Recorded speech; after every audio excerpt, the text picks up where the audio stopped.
You stand in a dark cave, the air thick with silence. The flicker of a torch reveals ancient hands, etched into stone, reaching toward a story that has waited millennia to be heard. These marks, these symbols, are not just art. They are the first whispers of a human voice, a longing to make sense of the world, to leave a trace of who we were. In this cold, ancient space, humanity began to dream, to tell stories, to imagine a world beyond what could be seen. These walls are the first pages of our collective imagination. Every line, every figure, every color is a step towards something greater, a step toward the birth of language, of culture, of the very idea that we are not just living, but remembering. This is not just history. It is the origin of who we are, a story that began in the dark, but never truly faded. So what exactly are we talking about? We're not just looking at ancient art. We're looking at the first stories ever told. These paintings are more than images. They're the first chapters of human imagination. These drawings were made with primitive tools, using natural pigments and animal fat as glue. They weren't just for decoration. They were a way to communicate, to preserve, to share something that transcended time and space. What we see is a world frozen in time, yet it feels alive. The animals are not just animals, they are symbols, perhaps even gods or ancestors. The act of painting itself was a kind of ritual, a way to connect with the unknown. These paintings were not made for the eyes of the future. They were made for the eyes of those who lived in that moment. They told stories of survival, of danger, of the sacred. They were the first attempt to capture the human experience in a form that could be passed on. And so, in the quiet darkness of these caves, the first stories were born. Not written, not spoken, but painted, etched into stone with the intention of outlasting the moment, outlasting the speaker, outlasting time itself. These paintings aren't just ancient art. They're the first chapter of a story that defines us. Every brushstroke, every handprint is a whisper from the past, telling us how we began to imagine, to dream, to tell the tales that shape our world. You might not think about it, but the way we share stories today, through words, images, even code, has its roots in these early efforts to capture the essence of what it means to be human. To ignore them is to miss the beginning of everything we are. They remind us that we are not just products of time. We are its authors, and our stories are part of a long, shared, and ever-evolving narrative. So, yes, these paintings are old, but they're not relics. They're the first voices of our ancestors, calling out to us across the centuries, urging us to remember where our stories began. We leap from the caves of Lascaux to the first cities, where stories were no longer etched in stone but woven into the fabric of life itself. In the bustling ziggurats of Sumer, scribes carved the first known tales, their words rising like smoke from the fires of civilization. From there, the story moved across the Nile, the Indus, and the Yellow River, carried by scribes, poets, and bards who shaped the language of the world. Each culture added its own voice to the chorus of human storytelling, building a shared legacy that would outlive the ages. And so, from the first handprints on a cave wall, we reached the first written stories, the spark that would light the flame of human imagination. Imagine you're in a dark cave with just a flicker of light. You see shapes on the wall, but they're not just pictures, they're stories, waiting to be told. These shapes aren't just art. They're the first way people tried to make sense of the world, to remember, to dream, and to share what they saw. These paintings weren't just for fun. They helped people remember how to hunt, how to survive, and how to live together. They were the start of everything we tell each other now. So when you look at those ancient pictures, you're not just seeing art. You're seeing the first storytellers, the first way humans learned to share their world with each other. Before the first brushstroke, there was silence. The cave was a world of shadows, untouched by time, its walls cool and untouched, waiting for the hand of a human to carve meaning into its stone. The artist stood at the mouth of the cave, perhaps with a group of others, but their gaze was fixed on the darkness ahead. They were not just observers, but creators of a story that had not yet begun. The cave was more than a space. It was a canvas, a sacred ground where the spiritual and the practical converged. The act of painting was both a ritual and a declaration of existence. The artist inhaled deeply, as if gathering the weight of the moment. Every stroke would be a choice, a step into the unknown, a mark that would outlive them and speak to those who came after. This was not just painting. It was the beginning of a story, a way of remembering, of making sense of the world, and of connecting across time and space. The next step in this process is the application of the pigment. The artist must carefully mix the color with a binding agent, often derived from natural sources like ochre, charcoal, or hematite. This mixture is then applied with a hand, a piece of wood, or even a bone, each tool leaving a different texture and depth to the image. The surface of the cave itself becomes a canvas, its uneven texture and natural contours shaping the way the image is perceived and remembered. This moment is not just about creation. It is about intention, about the artist's desire to capture something ephemeral and make it endure. In this act of applying pigment, the artist becomes both creator and witness, translating the story into something that can outlast them. The twist comes when the artist chooses to leave the story open, not just to the animal, but to the viewer. A hand is drawn, or a figure is shown watching, as if inviting us to step into the narrative. This is not just art, it's an invitation to participate. The cave becomes a stage, and the viewer becomes a character, invited to imagine what comes next. This is the essence of storytelling. Creation through omission. The artist gives you a beginning and an open ending, and it is you who must now decide what comes next. In this way, the cave becomes a shared space between past and present, between the artist and the viewer, where meaning is not fixed, but is instead a living, breathing thing, shaped by those who see it. Beneath the ochre and charcoal, there's a rhythm, a heartbeat in the stone. These markings are not just art, they're the first language of a species learning to name the world. Carbon dating and chemical analysis reveal that these images were made with pigments ground from minerals and plants, created with deliberate, repeated motion, a process that requires time, patience, and purpose. These symbols are not random. They are the earliest known attempts at communication.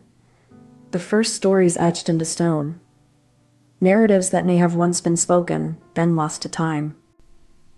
We are not just looking at art. We are listening to a voice from the deep past, one that speaks in silence, but still resonates with the same urgency as any story ever told. The science of these caves is more than just data. It's a bridge between what was and what is, a way of seeing how we came to be the storytellers we are today. Imagine a cave, dark and ancient, where the only light comes from a single torch. Shadows flicker on the walls, and the air is thick with silence. Here, in this moment, a hand is pressed against the stone, leaving a faint imprint, like a footprint in time. The torchlight dances, revealing shapes that seem to move. A bison, a bear, a human figure, all frozen in time. These are not just drawings, they are the first stories, the first way our ancestors made sense of the world. In this darkness, in this silence, they told stories. Stories of survival, of the hunt, of the spirits that watched over them. These are the roots of all narrative, the seeds of every tale we tell today. So let's not overthink it. The cave paintings are not just art. They are the first pages of a story that continues to this day. They are the roots of our storytelling, the foundation of our imagination. To look at them is to see the first sparks of humanity's imagination, a spark that has never gone out. Comment this emoji if you made it to the end. Imagine a world where knowledge is passed only through memory, where a single mistake can erase an entire history. This was the reality before writing. Then, in a moment that changed everything, a few early humans began to carve symbols into clay, marking the first steps toward a written language. The act of writing was not just a tool, but a revolution. It allowed people to record their thoughts, stories, and laws for the first time. And with writing came the first libraries, places where knowledge was collected, protected, and passed down through generations. These early libraries were more than just storage spaces. They were the birthplace of human thought, where the past was preserved and the future imagined. So what exactly are we talking about? We're not just talking about words on a page. We're talking about a fundamental shift in human communication. The birth of written language as a tool to store, share, and preserve knowledge across time and space. This wasn't just a new way to write. It was a new way to think. It allowed people to record laws, trade agreements, and stories, creating a kind of memory that could outlive the individual who created it.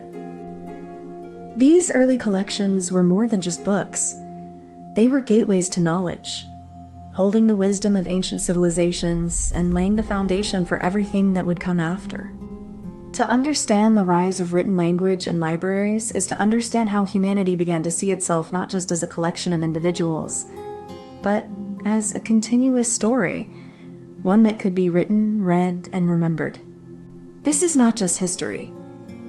It's the origin of our shared human narrative, a narrative that continues to shape who we are today.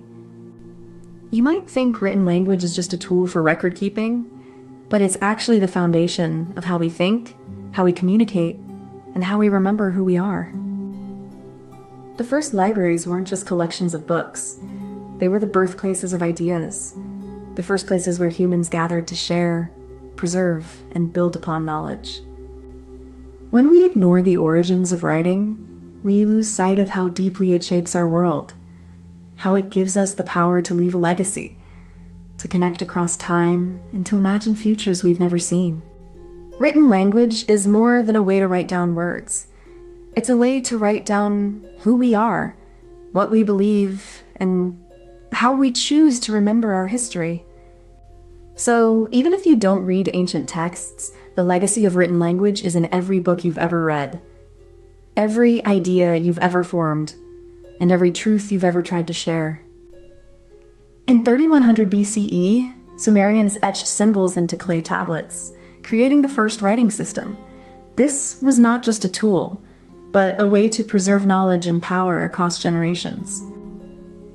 The first libraries emerged in temple complexes, where scribes stored tablets with records of trade, law, and religious texts.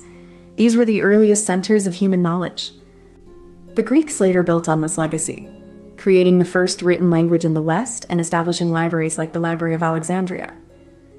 These spaces became the crucible of civilization. Though many of these libraries were lost to time, their legacy endures in every book, every script, and every archive.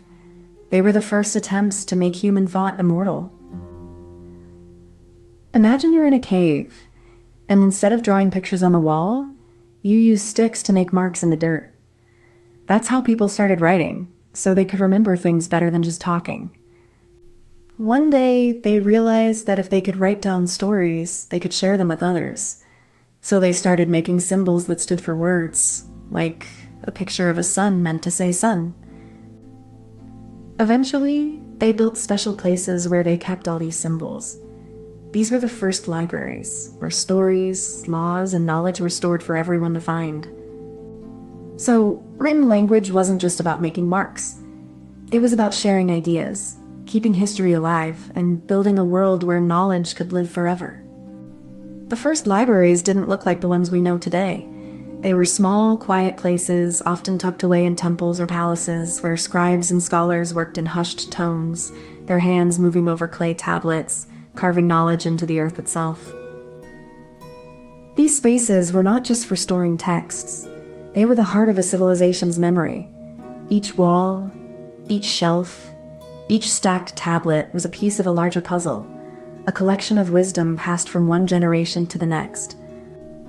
The materials used were simple but powerful: clay, stone, reeds, and ink made from crushed minerals. These were not luxury items. They were tools of survival, the means by which a society could preserve its identity and knowledge. The process of writing was slow, requiring patience and precision. Every symbol was a choice, every tablet a promise to the future. It was not just about recording words. It was about shaping the world. This was the first step in a long journey, one that would lead to the birth of books, the spread of ideas, and the foundation of human civilization itself. The library, in its earliest form, was a place of transformation. Now, let's consider the next step in this process: the actual mechanism by which these symbols were stored and retrieved. The scribe would use a reed stylus to press into clay, creating permanent marks that could be read long after the event had passed. Each wedge was not random. It was a code, a system of symbols that represented sounds, objects, or ideas. These symbols were arranged in specific sequences to convey meaning, much like how we use letters today to form words. Once recorded, these tablets were stored in clay jars or placed in storage pits, often the same buildings where scribes worked. This was how knowledge was preserved, not just for the scribe, but for future generations. This system was not perfect, but it was revolutionary. It allowed for the first time in human history to record, store, and transmit information across time and space, setting the stage for the birth of libraries and the spread of knowledge. The clever twist came when scribes realized that symbols could be arranged in sequences, not just as isolated marks. This shift transformed writing from a system of tallying to one of encoding meaning through order and structure. With this understanding, the act of writing became a way to represent not just objects, but events, actions, and even abstract ideas. It was a leap from pictographs to the birth of true writing systems. This realization led to the creation of the first written records, accounts of trade, laws, and stories. It was a way to capture the ephemeral and make it permanent. It was this twist, the sequencing of symbols, that allowed writing to evolve beyond mere record-keeping and into the realm of communication and culture. In that moment, the first libraries were not just places of storage, but spaces of thought, memory, and the shaping of human history through the written word. Beneath the ink and the clay, there's a science of pattern and repetition. The earliest scribes were not just recorders, but builders of a shared language, shaping a world where meaning could be passed from one mind to another across time and space. Each symbol, each stroke, was a decision. Not random, not arbitrary. It was a system of logic, a mathematical structure that could carry the weight of law, history, and memory. It was the first digital code, written in the language of the world. These symbols weren't just marks on a surface. They were a kind of magic, a way of trapping thought in a form that could outlive the speaker. They allowed the first libraries to exist not as collections of objects, but as repositories of human consciousness. And in that quiet hum of knowledge, something fundamental shifted. The act of writing was not just a means of communication. It was a way of thinking, a way of seeing the world as something that could be understood, recorded, and passed on. This was the birth of a new kind of intelligence, a shared mind, built not by one person, but by many. The written word was the first step toward a collective memory, a way for the human race to begin to remember itself. Imagine a world where knowledge is passed from mouth to ear, like a torch carried through generations. No records, no books, only stories whispered in the dark. Then, one day, someone etched symbols on clay, and the world changed. Words became permanent, like a map of the mind, etched in stone. A library is not just a place to store knowledge. It's a sanctuary for the mind, a temple for the human spirit. So, think of written language as the first library, and the first libraries as the first digital archives, both preserving the thoughts of the past for the future. In the end, written language was not a tool of power. It was a tool of memory, a way to keep the human story alive across time. Comment this emoji if you made it to the end. You've probably never thought about how a single machine changed the world. But imagine a time when knowledge was locked away, only for the rich and the powerful. Then, one day, it all changed. A press, a printer, and a vision that words could be more than just power. They could be a weapon for the people. This wasn't just a machine. It was a revolution in disguise. A quiet shift that would eventually break the chains of ignorance and control. And yet, the impact of that press was so profound that it's hard to overstate how much the world has changed since that moment. This is the story of how a simple invention became one of the most powerful forces in human history: the printing press and the democratization of knowledge. So what exactly are we talking about? The printing press, this humble invention, this mechanical marvel, was more than just a tool. It was a revolution in the way knowledge was shared, recorded, and preserved. Before it, books were hand-copied by scribes, slow, painstaking, and expensive. Knowledge was a luxury, locked away in monasteries or the homes of the elites. The printing press changed all that. The printing press gave people the ability to read, to think, to question. It was the first step toward a society where knowledge was no longer the exclusive domain of the few, but a right of the many. It was not just about books. It was about ideas. The printing press enabled the spread of new philosophies, scientific discoveries, and political thought, laying the groundwork for modern democracy. So, to restate, the printing press was not just a machine, it was a catalyst. It shifted the balance of power from the gatekeepers of knowledge to the people themselves. You might not think about it, but every time you read a book, you're standing on the shoulders of a revolution. The printing press didn't just change how we got information. It rewrote the rules of power. Before Gutenberg, knowledge was like a locked door. Only the few could open it. Now, the press turned that door into a gate that could be opened by millions. This wasn't just about books. It was about ideas. The press made it possible for people to question, to challenge, and to imagine a world that was different. The same technology that gave us the Bible also gave us the pamphlets that sparked revolutions. It was the first step toward a world where knowledge was not a privilege, but a right. Even now, when we talk about democracy, we're talking about the legacy of that press. It's the foundation of everything we take for granted in the way we think, learn, and connect. In 1440, a German goldsmith named Johannes Gutenberg transformed metal and ink into a revolution. His press, a fusion of art and engineering, would change the course of human history. Before the press, knowledge was the privilege of the few. Monasteries guarded manuscripts, and the church controlled the flow of information.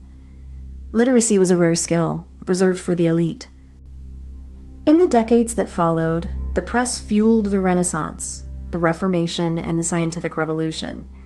It gave voices to the oppressed and sparked movements that would shape the modern world. The press didn't just spread knowledge. It changed how people saw themselves. It planted the seed of individual thought, and with it, the idea that knowledge should belong to all, not just to the powerful. From Gutenberg's press to the modern internet, the spirit of democratizing knowledge has never been silenced.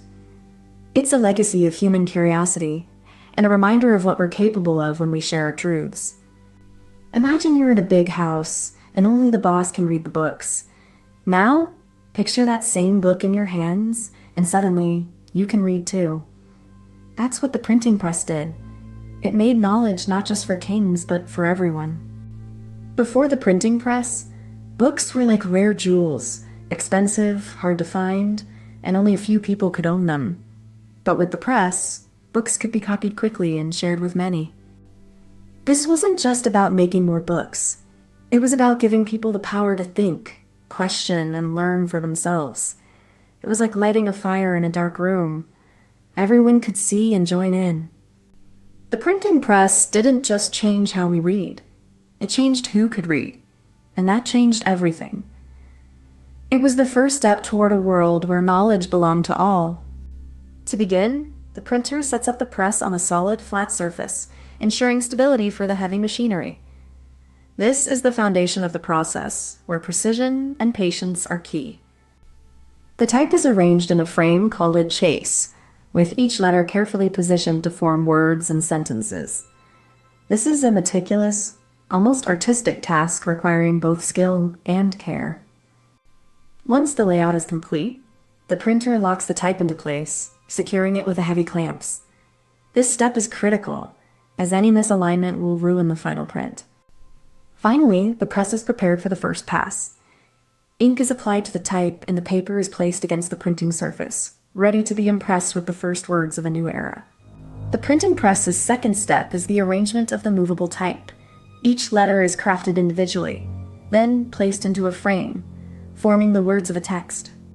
This frame is then locked into the press, aligning the letters perfectly so that when ink is applied, they transfer clearly onto the paper.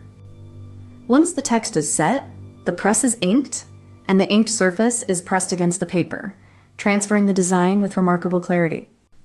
This process, though painstaking, allows for the mass reproduction of texts, breaking the monopoly of knowledge held by the few and offering it to the many. In each step, there is both precision and purpose, a quiet revolution in the making of ideas and the shaping of the world. The final step in the printing process is where the clever twist truly unfolds, the pressing of ink onto paper. The press is a simple yet powerful mechanism, relying on force to transfer the ink from the plate to the page.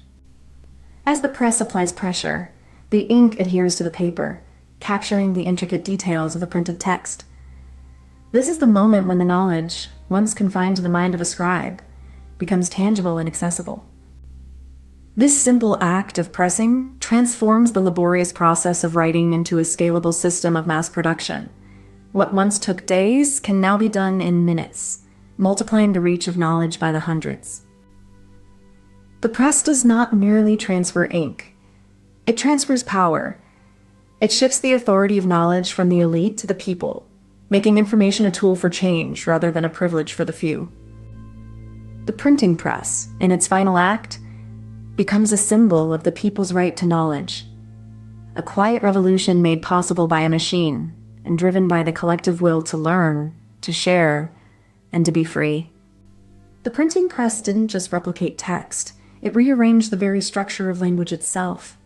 It forced writers to think in blocks, in lines, in rhythms that could be shared by thousands. Each press was a machine of precision, its parts working in tandem like a symphony of letters. The chase, the type, the platen, all parts of a system that turned thought into permanence. This was not just about speed. It was about control. The press gave the people the power to read, but also the power to question, to challenge, to reimagine the world. The press was a silent revolution. Its impact felt in every corner of Europe, in every city where a single printed book could spark a movement, a revolution, or a new way of seeing. Imagine a world where only the wealthy could read, and knowledge was locked behind heavy doors. The printing press changed that, like a key that suddenly unlocked 1,000 doors. Before the press, books were like rare jewels. Beautiful, but few could afford them. The press turned them into common items like bread or salt, available to all. This was not a quiet revolution. It was loud, it was disruptive, and it shook the very foundations of power and control. So, in the end, the printing press wasn't just a machine. It was a mirror, reflecting the human desire for freedom, for truth, and for connection. Comment this emoji if you made it to the end. I found my father's old camera in the attic, covered in dust, its lens fogged with time. It was the last thing he ever touched before he passed. I held it like a relic, a piece of him still breathing in the silence. The film inside was yellowed and curled, a silent archive of a life he never got to share.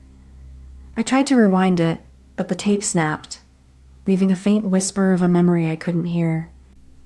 Now, we don't keep memories in film anymore. We store them in the cloud, in databases, in the flicker of a screen. But what happens when the servers crash, or the algorithms forget? We've traded the physicality of memory for the convenience of the virtual. But in doing so, we've also lost something fragile, something human. The way a photo fades, the way a voice grows quiet with time. What if the future of memory is not just about storing it, but about remembering it? The way it feels, the way it smells, the way it breaks when you try to hold it too tight. We're not just talking about saving photos or videos.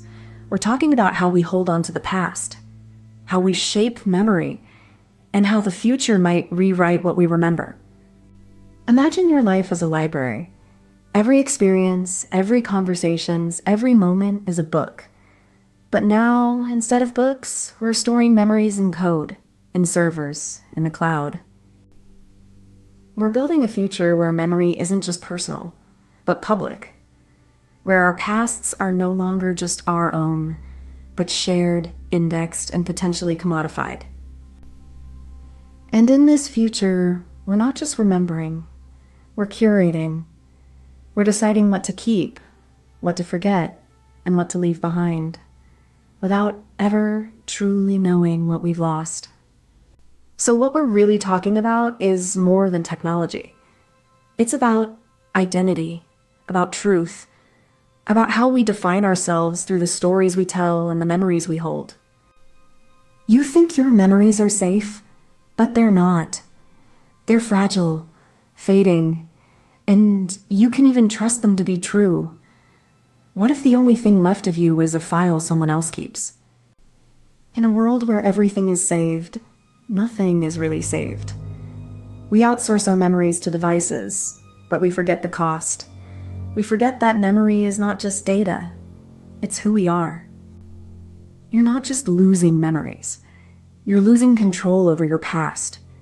And when you lose control over your past, you lose control over your future. That's something to be afraid of. The future of memory isn't just about remembering. It's about identity. And if you don't care about that, then you don't care about yourself. You don't care about who you were or who you might become. So maybe you don't think you care. But you do. You care in ways you can't name. You care about the stories you tell yourself, about the way you feel when you look back. That's why you should secretly care about this. We used to remember by the things we kept. Letters, photos, diaries, each artifact a thread in the tapestry of memory. Fragile, personal, and deeply human. Then came the camera, the tape recorder, the first floppy disk. Memory began to shift from the physical to the digital, from the sacred to the searchable. The internet turned memory into a vast collective archive. We no longer held our stories. We stored them in the cloud, shared them with strangers, and forgot the act of remembering itself. Now, AI begins to reconstruct the past from fragments. It can fill in the gaps, but at what cost? Are we remembering, or are we being remembered by machines? The future of memory is no longer about what we keep. It's about what we can recreate. And in doing so, we may lose the sacred weight of the moment itself. Remembering is like holding a photo in your hand. But now, it's not just paper. It's in the air, in the cloud, in the bits and bytes of a screen. We used to keep memories in our heads, like a diary we carried around. Now, we keep them in our phones, like they're part of our body. We think we're preserving memories, but maybe we're just making them easier to forget. It's like we outsource our brains to the internet. Maybe the real memory is not the picture, but the feeling when you look at it. And that feeling might fade if we never feel it again. We remember by keeping things close, but maybe the most important thing we remember is how to feel when we're not holding anything at all. I remember the first time I used a camera. It was a simple plastic box, a single lens, no flash. I held it up to the sky and tried to capture the clouds, but all I got was a blurry mess of light and shadow. The act of remembering felt like trying to hold a breath underwater. It was there, just out of reach, slipping through my fingers before I could make sense of it. I learned to take photos not just to remember, but to preserve, to freeze a moment before it dissolved into the past. Now, as I look back, I realize that the first step in the future of memory isn't just about technology. It's about intention. It's about choosing what to remember and how to hold it. Once the data is gathered, it's transformed into a digital fingerprint, like a tiny, invisible code that captures the essence of what was seen, heard, or felt. This fingerprint is not a copy, but a map, guiding the system to reconstruct the memory, not as it was, but as it should be remembered. The system uses this map to piece together the past, blending details from multiple sources, sometimes even inventing what was never there. This is the quiet alchemy of memory, turning raw data into something that feels real, even when it's not entirely true. And so, we remember not by holding on to the past, but by letting the machine shape it for us, softly, silently, and without us even noticing. It's not just about storing memories. It's about curating them. The system learns to prioritize what feels most important, often without our awareness. It filters out the noise of daily life, but in doing so, it reshapes how we remember. What we choose to keep becomes the story we tell ourselves about who we are. We think we're preserving our past, but we're also shaping it. The system doesn't just save what we see. It saves what it believes we should remember.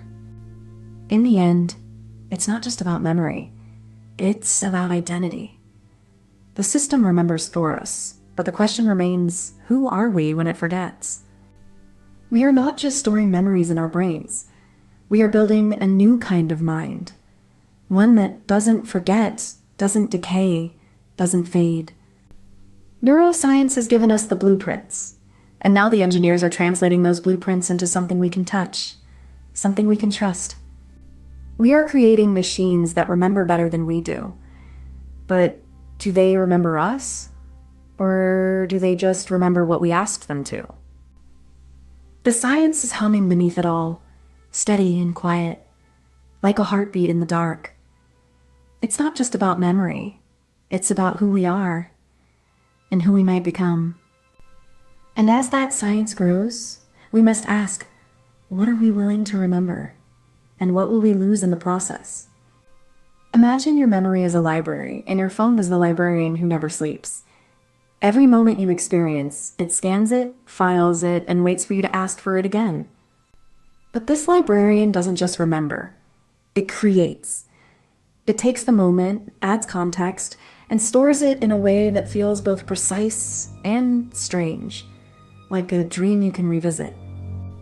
We've outsourced our memory to a machine that doesn't feel, doesn't wonder, doesn't miss. It just archives. And in doing so, we lose something intangible, something human. So maybe we should stop asking the phone to remember for us. Maybe we should let it just record and let our minds do the rest. Because memory isn't about storage. It's about feeling. Comment this emoji if you made it to the end.